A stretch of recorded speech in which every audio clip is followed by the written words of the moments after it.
Jeshi la Walinzi wa Mapinduzi ya Kiislamu ya Iran IRGC linasema Rais wa Marekani Donald Trump sasa anakabiliwa na chaguo finyu kati ya operesheni isiyowezekana dhidi ya Iran na mpango mbaya wa nchi. Shirika la ujasusi la IRGC lilitangaza hayo katika chapisho la X katika siku ya Jumapili baada ya Iran kuwasilisha pendekezo la kina lenye lengo la kuhitimisha kabisa vita vya Marekani na Israel dhidi ya Jamhuri ya Kiislamu ya Iran.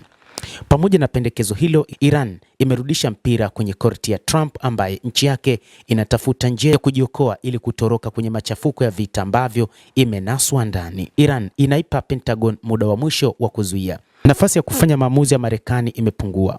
Uchokozi usiokuwa na msingi wa Marekani na Israel dhidi ya Iran ulianza Februari 28 kwa mashambulizi ya anga ambayo yaliwaua maafisa wakuu na makamanda wa Iran.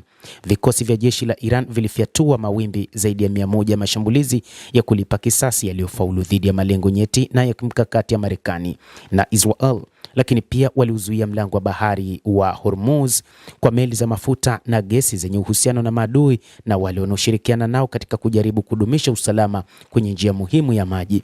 Sasa jeshi la IRGC katika kipindi hiki ambacho Iran ilipeleka karibia hoja 14, lakini rais wa Marekani amezikataa. Jeshi hilo limesema rais huyu anapaswa kujitafakari, kwani ana nafasi ndogo sana katika kipindi hiki, kwa maana katika vita ambavyo hawezi akashinda, na wa Iran wamejipanga vilivyo kumkabili wakati huu rais huyo wa Marekani bwana Donald Trump.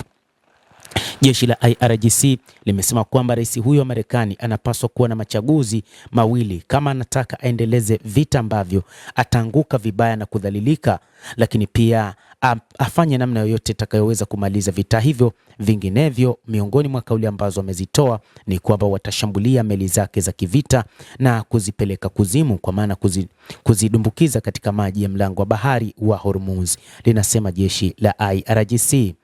Kwa sasa rais wa Marekani ametoa kauli akisema kwamba kuna mazungumzo mazuri yanayoendelea kati yao na Iran, licha ya kwamba hakuelezea uzuri wake kwa sababu amekataa pendekezo lenye hoja karibia 14 ambapo wa Iran kwanza walitaka kufunguliwa kwa mlango wa bahari wa Hormuz ndani ya siku 30, lakini pia wakizungumzia mpango wao wa nyuklia.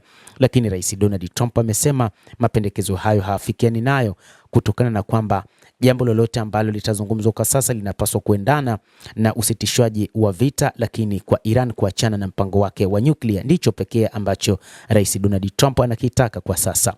Mtazamaji, endelea kutufuatilia na nikusihi usisahau kulike, usisahau kucomment, kadhalika usisahau kusubscribe channel yetu hii ili upate habari hizi kwa mapana kupitia The World News. Jina langu ni Adam Hussein.